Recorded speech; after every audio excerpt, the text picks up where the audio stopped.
calling it Alligator Alcatraz.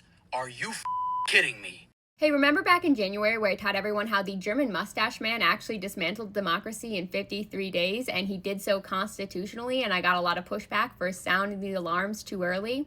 Well, it's time to dive back in, because I'm sure you've already seen the photos of the detention centers that they've built down in Florida floating around the internet that they're referring to as Alligator Alcatraz, and a lot has happened in the last 24 hours. So as always, make sure you like and repost to please get the word out, comment, and follow along for more updates. So as we all remember, Donnie and the Mustache Man don't have the exact same playbook, but they're a little bit too similar for comfort. It's still essentially fascism 101. Now, earlier this week, the DOJ specifically ran around saying they wanted to broaden their efforts to revoke naturalized U.S. citizenship. As always, they're using the facade of, oh, we only want to do this to the dangerous criminals, which is determined by them, of course. But then yesterday at another one of his little round table meetings, which I don't feel like we're talking enough about how he's really trying to make this look like this, where he's literally trying to position himself as Jesus Christ. But he seemed extremely confused, as always. He was saying a lot of nonsensical made-up things that couldn't be tracked back to anywhere. But he also, more importantly, said he wanted to just start deporting U.S. citizens. Not naturalized citizens, U.S. citizens. I want to be clear, that's not deporting. That is human trafficking.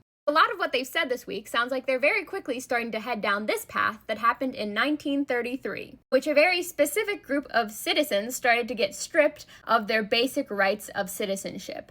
Again, I want to be clear, I'm not saying we are here yet, but it sounds like we are very rapidly approaching a very similar point. Because then we have the news of the Alligator Alcatraz detention center down in Florida that he went and visited yesterday. They started making jokes about how people are going to be unalived there, which caused people over on Twitter to start making comparisons between these two images. One of these is the detention center, and one of these existed in the 1940s. Now, I would not personally make this jump. We all know that this was very far down the line of these things happening. But it is very much so starting to sound like the early days in which led up to that, in which they would house criminals or opposition. So considering how we got to this point, right, both parties won by a sliver, and by convincing people they couldn't trust anyone but them, and that most of the people who supported them didn't actually believe they were going to do all of the crazy things that both of these men said they were going to do. These similarities do get to be quite uncanny at a certain point, but the key difference between these two men that we have to cling on to is that Donnie, at this current point, is far more unfavorable and disliked